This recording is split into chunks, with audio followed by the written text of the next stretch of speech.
Here at the Giver Marketing Network, we don't leave you drifting out in space. We connect you to a coach who will help you build and grow your marketing business.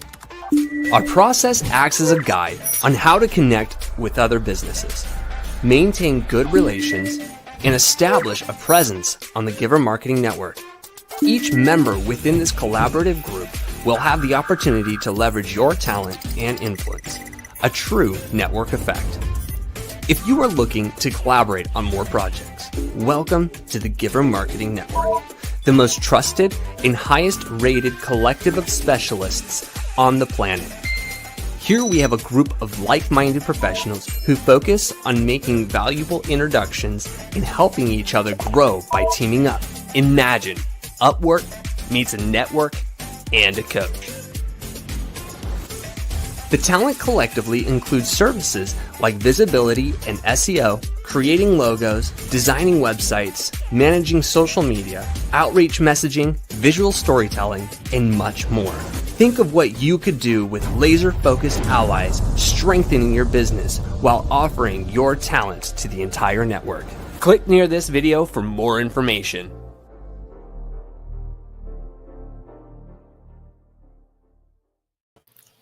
Hello, and welcome to another Tuesday marketing broadcast. We are so excited.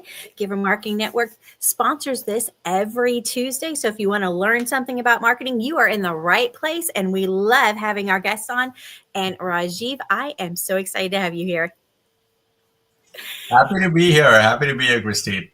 Well, so with Rajiv, you all may not know this, but Rajiv and I work together. We actually have some projects that we're doing together, and he's considered one of my business partners. So I am doubly excited to have him on the show today.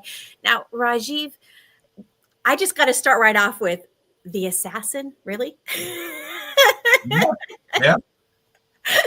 That title, I'm assuming you're gonna explain that at some point, right? Absolutely. But I'm happy to get into it right here. But the short answer is I assassinate worry, I assassinate overwhelm, I assassinate scandal and negativity on Google and social.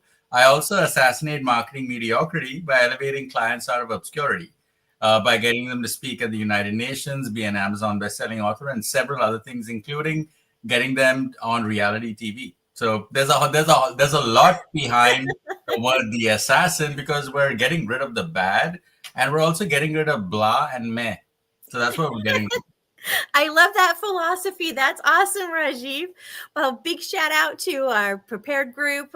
We've got Goodness Kingdom Warriors out there, Selling with Dignity. We have so many fans out there. So we're broadcasting not only to our Giver Marketing Network, to a lot of our partnerships. If you want to partner with us, let us know. We love doing partnerships. And Rajiv, I am so happy to have you on the team. We are going to have a lot of fun today. Now, were you always the assassin? Has this just been a thing, or how did you get to where you are today? Yeah, so I will say the assassin is the moniker that I stepped into about maybe 4 or so years ago. It started with someone commenting at a networking meeting by saying, "Dude, you're a beep assassin."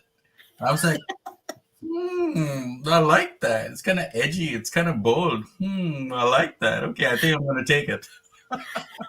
I love that. That's so fun. But what were you doing? Has this always been what you've done as marketing, or what's your journey? Yeah. So thank you for the question, Christine. So it's like I've spent my entire career in advertising and marketing. I've worked with large global agencies like Saatchi & Saatchi, Leo Burnett, Havas, Mindshare, Ogilvy, JWT, Wonderman. These are all global advertising agencies that operate in 100 plus countries worldwide. And I've actually done a lot of award-winning work for several of them. Launched things like Star Trek and Hallmark Channel in Asia. In fact, helped Unilever get into the Guinness Book of Records for the launch of Lipton green tea in India. The campaign was so successful that it sold a brand new product out nationally in retail and wholesale. Sold it out 2 months in a row. And that had never happened ever to Unilever in any market that they operate, much less the most crowded, complicated market of them all, India. So I'm definitely battle tested from that standpoint, having turned adversity into awesome.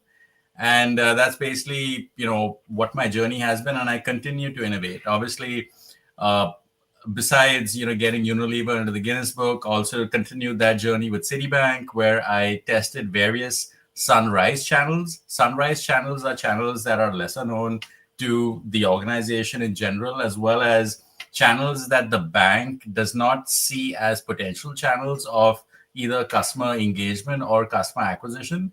But these are channels that I saw as missed opportunities, and I recommended for the bank to try it, which they did. And they saw promising success because these channels were channels that already existed and they didn't do anything with it. So they had no cost per se.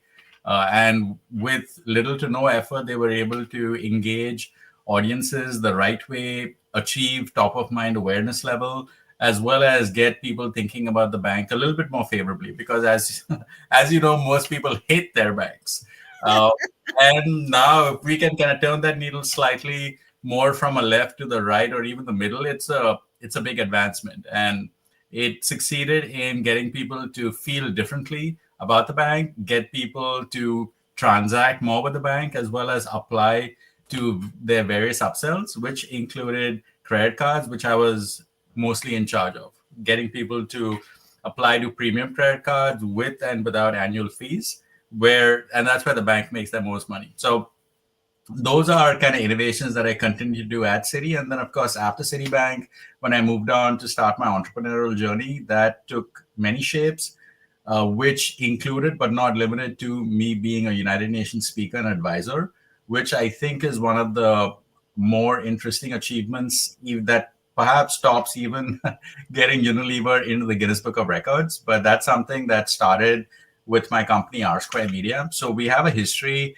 of a deep focus in coaching and mentoring. And I think that's also one of the core philosophies of Giver Marketing, which is hugely invested in coaching and mentoring. So similar to Giver Marketing, we have a focus on coaching and mentoring. We have a global mentorship program that we've been running for the last 10 plus years at Rsquare Media, my company.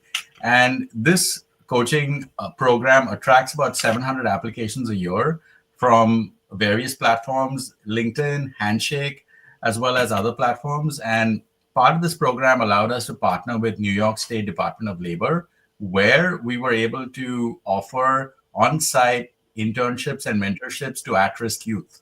And this was a very eye-opening experience for me because I had my, I guess, bias, against this section of the population, just like anyone would. But working with them was very humbling because my key takeaway was that when you give someone a little nurture, a little understanding, a little patience, and you pour your wisdom and knowledge into them, give them a little structure, let them know that they matter, great things are possible. And I was blown away by the amount of creativity that I saw them produce. And this work that I did got on the radar of someone at the United Nations that thought that it qualified me to speak on mindset, specifically in the context of solving homelessness. And that's what led me to speak for the very first time at the United Nations in 2020, just before the pandemic. So it was perhaps the last event that happened at the United Nations before the shutdown. And I spoke at the World Homelessness Summit, where my speech was on solving homelessness by leveraging coaching and technology. And after that, the country of Malawi, which is in Africa, demanded that I help them solve child homelessness. And that got me started working with the country of Malawi. So that's just,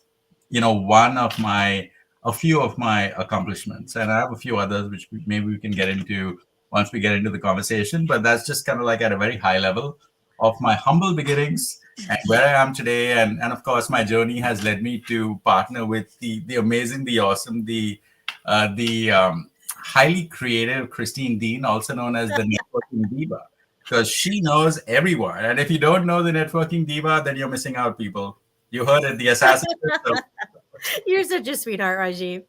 Well, so with that varied background, I just know you're going to bring your own just flavor to this topic that we're going to be talking about today. And I am really excited. Are you ready to jump in? Let's do this. All right, let's do it. Okay, so the topic of my talk today is Once Upon a Yes, the art of storytelling that converts. Because at the end of the day, as marketers, we're literally trying to get to that yes. The yes could be a yes from a client. It could be the yes from a stakeholder. It could be a yes from an investor. It could be a yes from a potential hire. And Oh, yes, from the customer as well. Because if you're in a brick and mortar type environment, you're trying to get the customer to walk in, transact with you, do business with you, buy from you, and continue buying from you. So we're always after that yes, because the yes is an affirmation of, yes, I'm interested, give me more, tell me more, let's keep this going. So yes is very important from that standpoint. So my topic today is about how we get to that yes. So I'd like to start with a small little exercise. Christine, I'm going to use you as a sort of like a test subject here. So Christine, what is your favorite color? Blue. Okay, so that's a great answer. The is Christine's favorite color is blue. My favorite color is whatever color the client says. Yes, that is that exact. I have to say that that was not an original answer. It was actually borrowed from when I did a keynote a few weeks ago in Arizona, and one of the participants, when I did this exercise in front of a live audience, this was their answer, and I was like, "Wow, that's a really clever answer." But it just, epitomizes the fact of personalization, customization, and memorability. Because what I'm getting at is about storytelling at the end of the day, right? Because that is what gets us to yes. So what's my point, right? The point is it's about creativity is my point. Memorability is my point. And my point is about interesting stories, because the more interesting you are, the more memorable you are. And that's something that helps you get to that yes. So interesting stories have power. We know this. I'll share a few examples in a few seconds. Interesting stories also have impact, right? Interesting storytellers are remembered, because at the end of the day, we're talking about people here. Like you who's watching this, you want to be interesting, correct? You're listening in with intent, thinking like, okay, what is Rajiv going to tell me that's going to help me to be more interesting? How is Rajiv going to help me to get to the yes? How is Rajiv going to help me increase sales? How is Rajiv going to help me to be more successful? Etc. etc. I'm sure you have other questions too, most of which I will address in a few minutes. But this is about you, so I hope you're paying attention. So interesting storytellers are remembered. That's my point here. And the more interesting you are, the more successful you are. And while this seems like a broad generalization, it is true. And I do have examples, which I'm sure you're going to expect from me, because I'm making this very bold statement. Okay, so what do I mean? The more interesting you are, the more successful you are. Really? Okay, tell me how. Well, this is one example. Effective storytellers even get elected. Think about it, right? Because at the end of the day, and again, I'm not trying to get political here, regardless of whether you're Democrat or Republican. The point is that in order to be elected, you're essentially storytelling all day long. You're telling people about your plans. You're telling people about yourself. You're telling people about who you are, what you stand for, why they should believe in you, why they should take a chance on you, why you hold the key to success, or you hold the key of making things better. So all of this is all storytelling. They're literally telling us stories about what their plans are. And if you like their stories, you think it resonates with you, and you say like, yeah, he gets me. He's speaking to me. What he said makes sense to me. It's either it makes an impact emotionally, it makes an impact cerebrally, it makes an impact psychologically. You think, wow, that's a really clever statement that he made, and it really makes me believe in what he or she says. It makes me think that this person can help me get past the finish line. So that's essentially what I mean by storytelling. So these are a few examples of storytellers that were effective at communication, which ultimately led to their getting election to the highest office that exists, the office of the President of the United States, the most powerful country in the world, also known as POTUS. So I'll move on to my next point, which is who I am. I know that we touched on this briefly in Christine's introduction, but just for your reference, for context, you need to know who Rajiv Jadhav is, who I am, where I'm from, what I know, what I'm about, where I'm going, all those questions, right? For context. So here's a very brief introduction as to who I am. So I come from a tiny village you probably never heard of. Yeah, you can see, it's a village. It's got cows and stuff on the road. So obviously, it's a village. The name of the village is called Mumbai. Not to be confused with Dubai, which also has similar alphabets in its name, but Mumbai. So why should you know that name, Mumbai? Well, it's similar to Manhattan, actually, where I live at the moment. In a couple of ways, it's the home of Bollywood, which many people know about. It's actually the largest movie industry in the world, larger than Hollywood. They produce double the amount of films each year than Hollywood. It is also extremely crowded. This is an actual picture, dated nonetheless, but still representative of everyday life in Mumbai. It's like Times Square on every street corner. It is crowded. It is extremely crowded. People, take my word for it. If you don't believe me, look at this picture. What do you see? Honestly, just look at it and tell me, what do you see? This is not photographed. This is a very old picture. You can probably tell how old it is by how grainy it is, but that's by design. It's to show you that this is how it's always been. This is this is people's reality on an everyday basis. So take my word for it. It's super crowded. Okay, now a small introduction about me. I'm a single dad. These are my two little boys. Well, Smoke and Sky. Smoke is the boy, Sky is the girl. But these are my two little ones. About a little bit about me. I'm an award winner. I have a few awards, to my name. The Guinness Book of Records that you heard about, that's one of them. But besides that, I also won the 2017 Innovator of the Year, and I won in the company of two very large corporations, Con Edison and MTA. Con Edison is the electric company in that runs all of New York, New Jersey, and I think part of PA as well.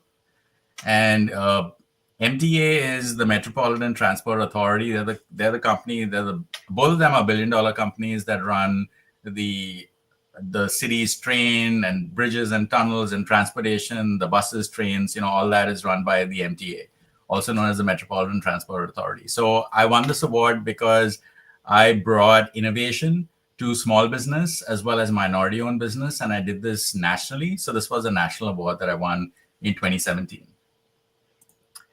As Christine made mention of it earlier, I'm also known as the assassin. There's a couple of reasons for that. One, obviously, is because the name the assassin is interesting. It makes people ask, really? Are you really an assassin? Well, let me explain the word assassin. So I assassinate scandal and negativity from Google, social, and the press, whether it's a mean tweet or a bad review or a story in the newspapers that are alleging God knows what. We can get it deleted so that story, that comment does not damage you personally, professionally, or it does not kill your business. Because what happens is that people look online, they see whatever they see, and then they make snap judgments, and they believe whatever they see as gospel truth, which most often is not the case. And this is why that's a wrong that need to be righted, and that's why I do what I do in assassinating bad things from the internet. So that's one side of the assassin. The other side is I also assassinate marketing mediocrity. And by that, it's about, getting, again, bad is, yes, bad things, people doing bad things, saying bad things about you. But then when there is bad marketing, that also does not serve you, the business. Because when there's bad marketing at play, people don't know who you are. People don't care who you are. That results in low sales, no sales. It results in people not finding you cool or sexy or interesting, and that's really bad. That's terrible. So there are many ways that you can be interesting. I'll be getting into that momentarily, because that's the whole topic of this conversation: how to be interesting. Why? Because the more interesting you are, the more memorable you are, and the more memorable you are, the faster you get to that yes. And the whole point of yes is what this talk is about. Because when you get a yes, you get a yes to you, yes to for people hiring you or buying from you, working with you, partnering with you, yes to everything. So yes is very important. This was a example that I touched on earlier. I helped Unilever get into the Guinness Book of Records. So we basically made the world's largest online jigsaw puzzle that engaged 300,000 active users every single day for 6 months. And that feat is what got Unilever into the Guinness Book of Records. And beyond the innovation of creating the world's largest jigsaw puzzle that engaged, like 500,000 people every day for 6 months, Outside of that, the campaign was extremely successful because at the end of the day, a marketing campaign is all about results. So the results were that the product, Lipton Green Tea, sold out nationally in retail and wholesale twice, 2 months in a row, back to back in India, the most crowded, complicated market there exists in the world because of the level of diversity. And they got like 10,000 languages and very high population at one point, even higher than China, 1.4 billion. That's a lot of people. And you're trying to sell to that market. And the product sold out in that very crowded market because tea, hot beverages, is a very old and crowded category in India. It's as almost as old as the country. So this was one of my successes there. And this is something that Unilever had never encountered, this level of success. So how did I get Unilever, Pepsi, and Lipton to say yes? So Lipton is a product that's co-owned by Pepsi and Unilever. The tea variant is sold or distributed by Unilever, but it's actually manufactured by Pepsi. So you'll see the word Pepsi on the back of Lipton because it's one of those co-owner, co-manufacturer type deals. So how did I get them to say yes? Well, it was through storytelling. I convinced them that taking this bold move was the best way of getting people's attention. It was also the best way of achieving the level of impact that the brand wanted, and the way to.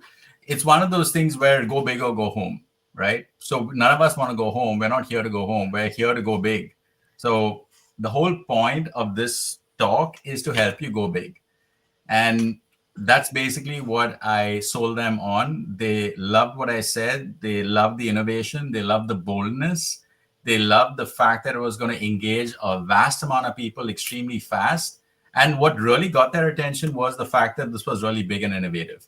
At that point, honestly, they didn't really care. Well, sure, they did care about whether it was going to work or not. But what they really wanted was to outdo their competitors, which in this case was Coke. They were battling with Coke because this was in the beverage category, as well as other brands that existed in the tea category. And this was a brand new category within an old category. So they were like trying to fight many battles at the same time. And they obviously wanted to outdo the competitors, and they wanted to create buzz, which this obviously did. But beyond that, it also succeeded in selling the product to the point that it sold the product out twice. So anyway, so that's just an example of how I got them to say yes. So I'm not bragging, but I know what success looks like. And I'm trying, and I say that in as humble, matter of fact, objective way as I can possibly muster on short notice. And right now, what we're talking about is changing the business paradigm. So what do I mean by business paradigm? Business paradigm is every day. What are we doing every day? Every day, what most people are doing is chasing business, chasing customers, doing various things to get people's attention, trying to get people to say yes to you. That's broadly what business is about, right? It's about getting a message out there, trying to get people to choose you, right? That's broadly what the business paradigm is. So my proposition to you is, how do we change that? So what do I mean by that? What I mean is, don't chase success. Make success chase you. Wow. Make success chase you. Now, isn't that a bold proposition? Huh? You're probably thinking this. Like, huh? What? You're thinking, what the fish? Yeah, that's what WTF stands for. What the fish? I learned that from my nephew. He's, I think, 14. I got that from him. That's what the cool kids are saying these days in in New York, in the private prep schools. Anyway, I digress. So you're thinking, have success chase you. WTF? What the fish? What does that even mean? So this is what I mean. I'm going to kill the suspense for you, because you didn't tune in for a suspense TV show. You tuned in for answers, right? That's why people come to the Giver Marketing Network, for answers. Well, here's an answer for you. The answer is success chases influence. So then the question becomes, okay, great, Rajiv. How do I be an influencer? How do I get influence? That's a great question. That's a great question. And I'm going to tell you about how to get influence. Right? You're asking how, right? It's a very valid question. So the question is, you need to be seen as an influencer, right? So then the question becomes, how? How do you be seen as an influencer? Oh my God, the suspense is killing me. How? How do I do this? Tell me. Okay, I'm going to tell you. Stay with me. Stay with me. I'm going to tell you. So this is one of the ways for you to get influence. You can be an Amazon best-selling author. Why? Because when you're an Amazon best-selling author, guess what happens? Well, you get the notoriety and the bragging rights of saying, I'm an Amazon best-selling author. I'm number one. And because of that, you get invited to speak on stages. You get invited to speak at various conferences, which obviously makes you on center stage. When you're on stage speaking as a leader, people see you as the leader. They see you as the influencer. They see you as an authority. And that's what makes them choose you all the time, always. That's just how it is. So when you be an Amazon best-selling author, that's what happens. And obviously, we as a company offer that service to help you make that a reality. So that's one idea for you. Be an Amazon best-selling author, and we can help you do it as a done with you, where our coach will work with you or our ghostwriter will write it for you, depending on whichever you want. The second idea is to speak on the Super Bowl of stages, the United Nations. Yes, the Super Bowl of stages. Now, why did I say Super Bowl of stages? Because it is the largest stage that exists in the world. Why? Because at this stage, you have countries that are listening in, tuning in.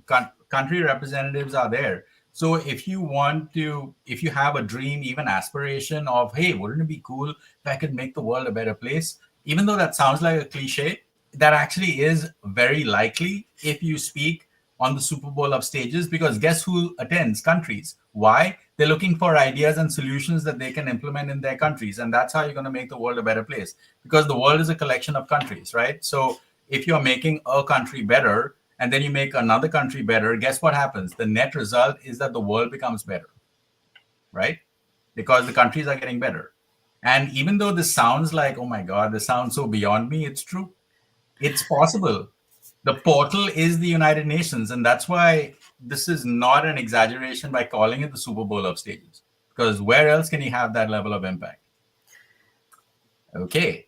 So on stage, you have influence. I won't belabor this point since I mentioned this earlier. On stage, you have influence. You need to get on stages. And these are two approaches to help you get on stages. Customers say, please work with me. When they see you on stage, when they see you as a leader, this is what people are thinking. And this is what you will hear them say to you repeatedly with a level of intensity that you perhaps have never witnessed before. When, it's like, they're like, please, can you please help me? Can you please work with me? They are asking you, please work with me. Have you ever experienced that before? Maybe you haven't, but with this approach, you will. That will happen. And I'll give you a couple of examples of how I've experienced that numerous times, but you need convincing, right? So I'll give you an example of exactly what I'm saying. Customers say, please take my money. Work with me. Please take here. Please. How much you want? 10,000, 20,000, 30,000? Not a problem. Here, please. Here's the check. You see this? See this check that I'm holding? Yeah, take it. Please work with me. I need your help desperately. This is what happens when you get on stages, because people see you as the leader. They see you as a thought leader. They see you as the expert in a specific area that you're speaking on, which can happen when you write a book or if you speak at the United Nations. At the end of the day, the convergence event is speaking on stages, because that's what gets you positioned as a leader. And why settle for any stage when you can get on the biggest stage of them all, the United Nations? And that's something that we can help you achieve. And by we, I mean Christine and me, the diva and the assassin. Yes, you heard that right. Give a marketing exclusive. Okay, I'll continue, because I'm sure you're demanding. Okay, Rajiv, you talk a big game, but give me some examples. Okay, I'm going to give you examples.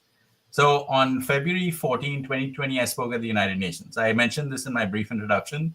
This is photographic evidence of me speaking at the UN. This is on United Nations TV as well. If you Google Rajiv Jadhav United Nations, you'll see this on YouTube. Okay, and you'll see a scene like this, maybe more so like this. So that is me speaking at the United Nations. Great. Awesome. I'm not bragging here, but I'm just stating a fact. Okay. So what happened? Well, what happened is that I spoke at the United Nations about solving homelessness by using coaching and technology. Like I said, my company, Rsquare Media, and me are deeply invested in coaching and mentoring. We offer a global mentorship program. We worked with at-risk youth by partnering with New York State Department of Labor.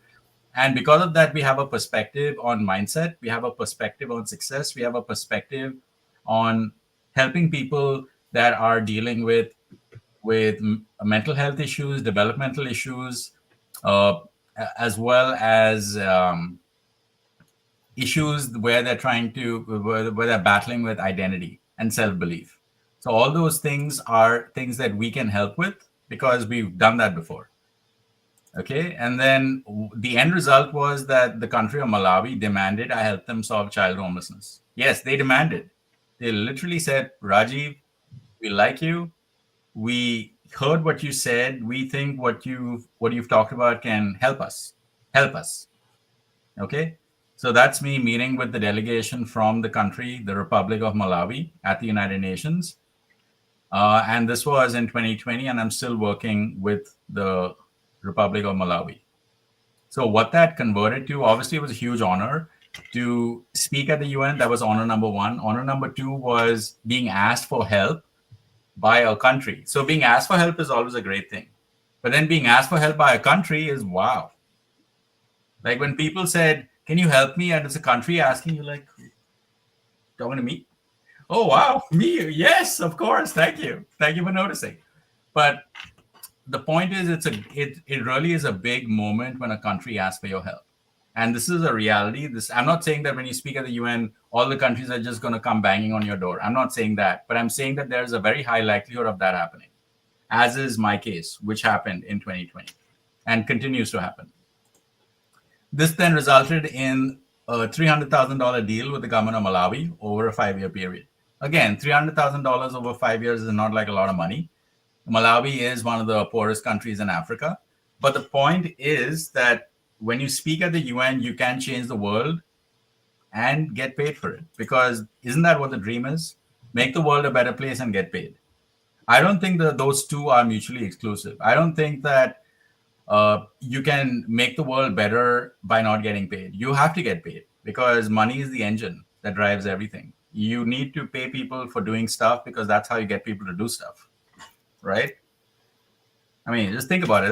Those are just facts, right? And the point I'm making is that success takes two parts: getting paid as well as making impact. Those are two components to success, both of which are possible when you speak on large stages like the United Nations. And that's something that Christine and I can help you to achieve.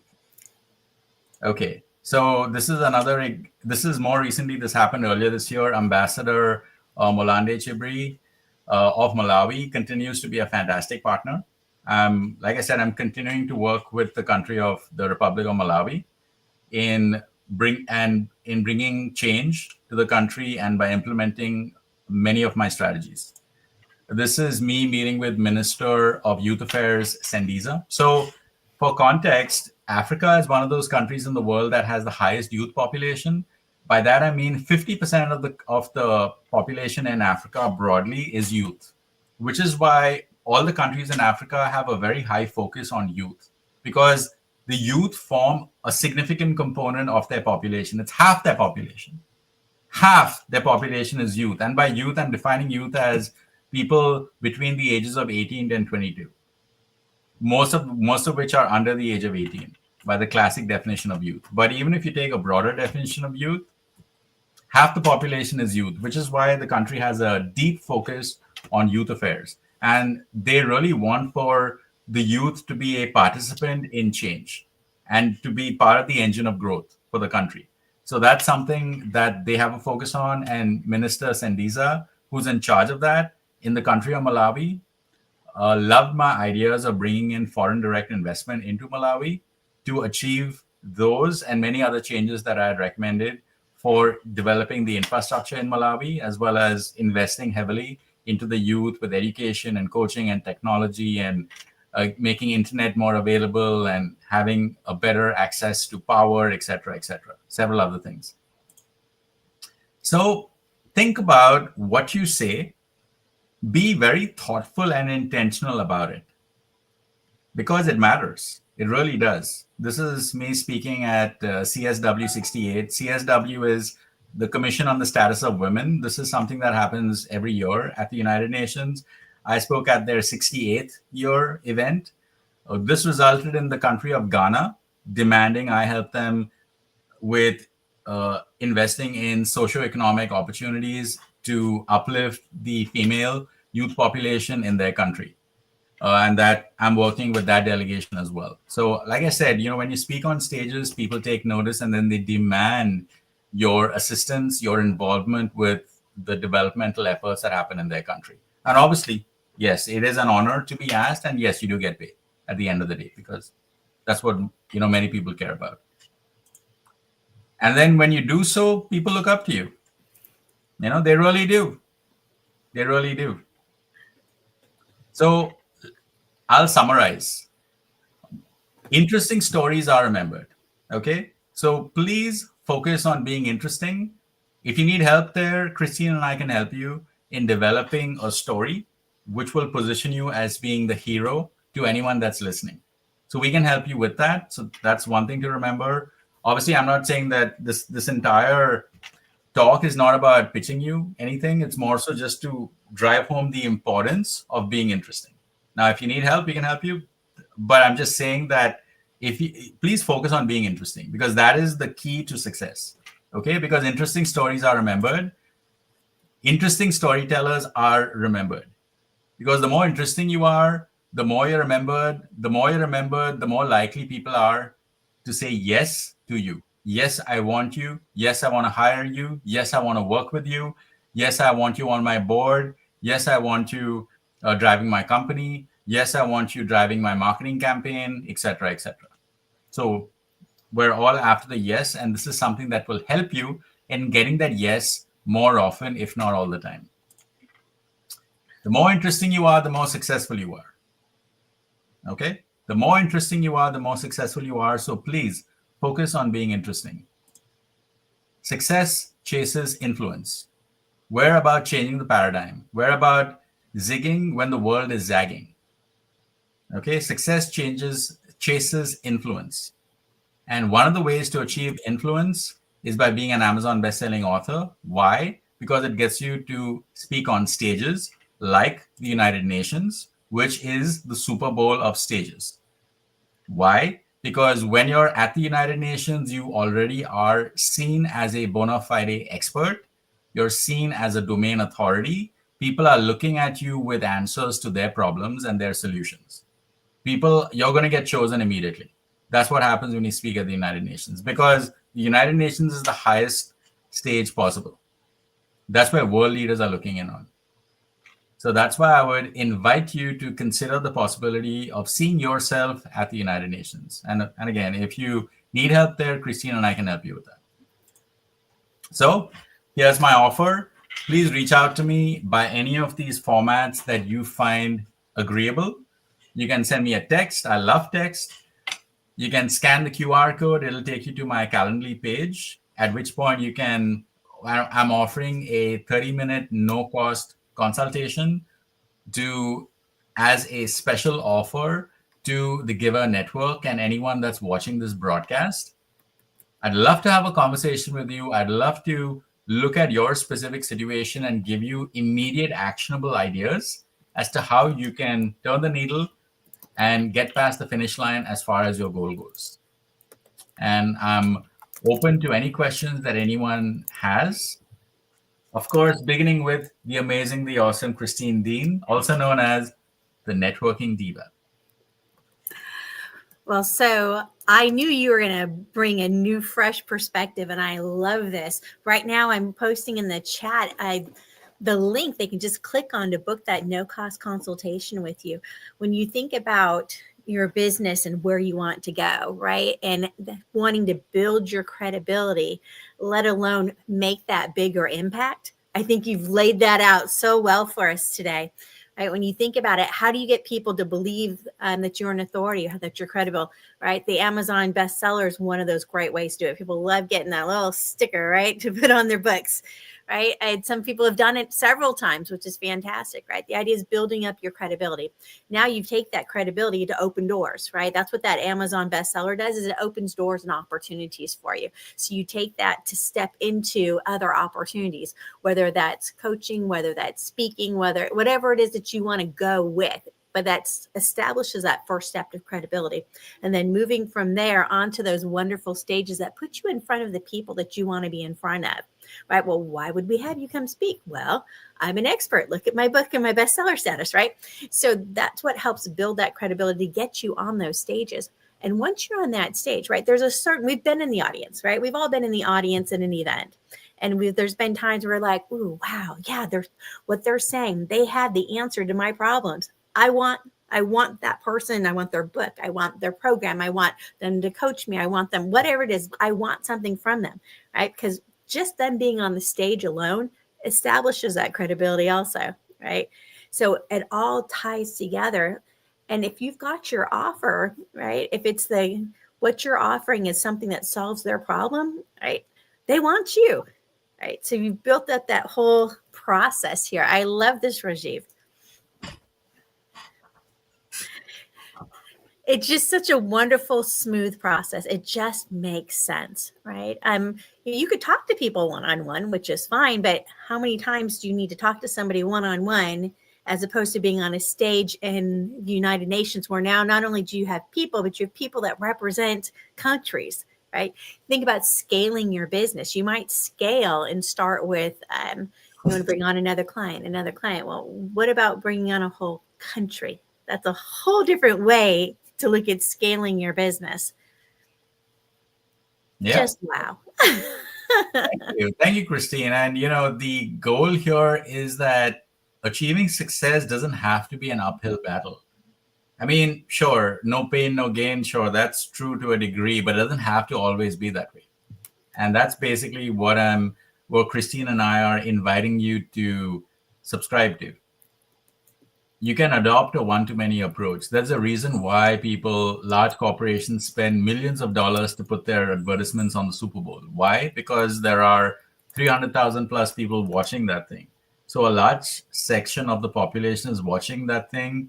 And even watching the commercials has now become its own thing, to the point that it's almost as equally significant as the game that the commercials are seen against. There's a certain section of people that tune in just to see the commercials, not even the football.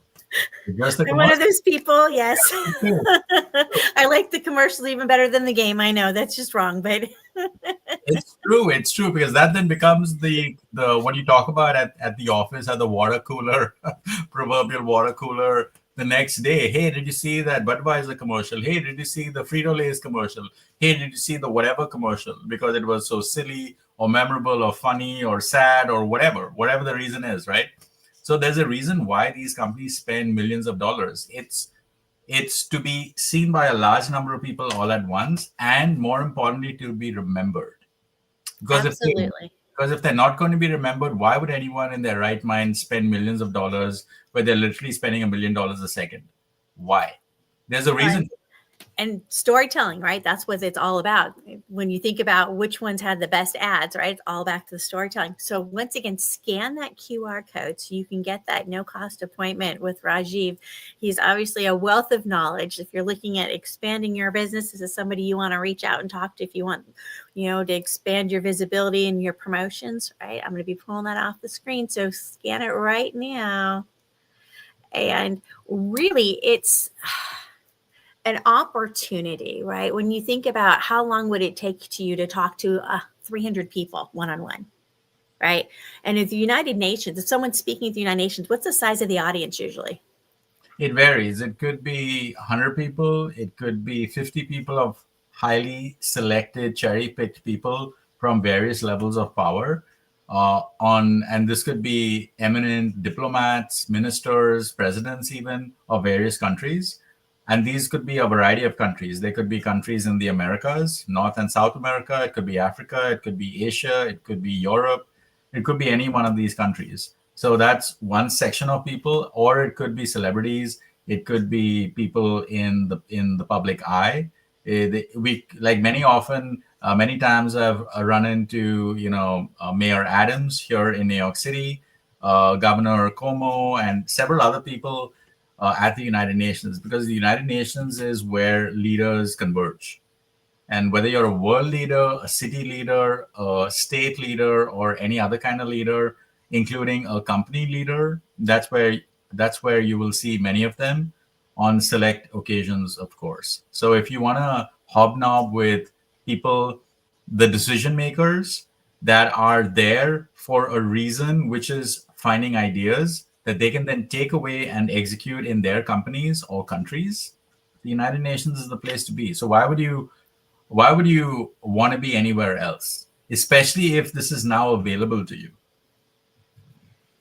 Right? That opportunity to scale your business on a way that you may not have thought of before, right? So when you stop and look at your business and you look at your products, you look at your services, you might want to ask yourself, okay, well, what's small look like? And then what's big look like? And if I were to speak in front of the UN and I was going to talk to leaders of companies, leaders of countries, leaders of cities, what service or what product would I have that would make sense? Right. So start thinking about your business as not just a solopreneur, not just a hobby, or not just right. Think big. So that's why I'm going to challenge everybody to think big. If you were going to talk to the United Nations, what would you want to talk to them about? What service or product would you be interested in sharing? So go ahead, feel free to drop that in the chat, and we will go back and check the messages and see who's got what brilliant ideas, because you never know what the possibilities might be. Now, Rajiv, I just want to say, you mentioned that you are in Manhattan in New York. So you're literally boots on the ground over at the UN often. Right. Wow. So if somebody was like feeling nervous and they're like, I've never done this before, I don't know anything, I've never even been to the UN, right? So you actually know your way around, you know people, you can do introductions, you have those kind of connections, don't you? Exactly. And basically, I just like to, ease any kind of concern that people have. So there's several things that Christine mentioned. You might be thinking, and this is very common. It's like, the question is, why would anyone want to listen to me? That's a question that I get asked all the time. The thing is, now this is something that Christine and I, this is one of our superpowers. We're able to discover the genius that lies within you. There's something that you're exceptional at, and that's something that maybe you're aware of, or maybe you're completely oblivious to. We can identify what that is and then train you and coach you on how to make that something that's hugely newsworthy, something that's memorable, something that's powerful, something that's going to get you to the United Nations, potentially help you, that be the basis of a book that you can write as well, which we can also help you with. And so not only are we helping you with the what, we're helping you with the how, we're also helping you with the when. So we're helping you with all of these things. And it's not just like one of those, oh, wouldn't it be nice if I spoke at the UN? We can actually get you inside the UN. I've been doing this for many years, and I've successfully gotten people to speak at the United Nations in the last 4 years. So then the question then becomes is, why not you? I Why, love this idea. I why not? love the idea of thinking big and making a big impact. And I know there's a lot of people out there that are coaches, authors, speakers, businesses, nonprofits, right, that I want to do good in the world. And so there's just so many opportunities, I think, with this path that you've laid out. So I'm hoping you've energized people to look at a new way of seeing the world and their possibilities and how they can take what they want to do. I would say I would love do-gooders, right? So if you want to do good and you want to do good on a bigger scale, this is a great opportunity to check out. So I'm going to pop that up on the screen one more time. Go ahead, scan that code or drop him a text, 646-249-3561. Reach out to Rajiv. He would love to have a conversation with you. This is it. This is the fun that we're ready to have, right? So don't hesitate. It's time for you to step forward and claim your power and make that impact that you've always wanted to make. So thank you so much, Rajiv, for coming on and talking to us a little bit about your expertise, your background. All the examples you gave us make us go, you know what? that's doable, right? Those are doable steps. This isn't pie in the sky. This is something we could actually do. It's kind of intimidating in some ways, right? But oh my goodness. I always say that your life begins at the end of your comfort zone, right? So maybe it's time. Exactly. And just to add to what Christine said, it takes the same amount of energy to think small as it does to think big. So why not think big? Right? I love that. Why not you? Think about it. Absolutely. Well, so I want to invite everybody to come hang out with us, networking for marketers. If you're in the marketing space, if you're a PR, media, anything in that space, come hang out with us on Wednesdays. We have our give back with the Giver Marketing Network. And so if you register at givermarketing.com/networking, you can join us on Wednesdays. I'm in Texas, so it's a 10 Central. But if you're in the East Coast like Rajiv is, that's 11 o'clock a.m. on Wednesdays. And if you're on the Pacific, that's 8 a.m. But come hang out with us and have some fun. This is a no-cost opportunity to come in and rub elbows with other marketers and network and work together. So love this opportunity. And we will see you again next Tuesday for another Giver Marketing broadcast. Thank you again, Rajiv. My pleasure. I'll see you all. Live long and prosper.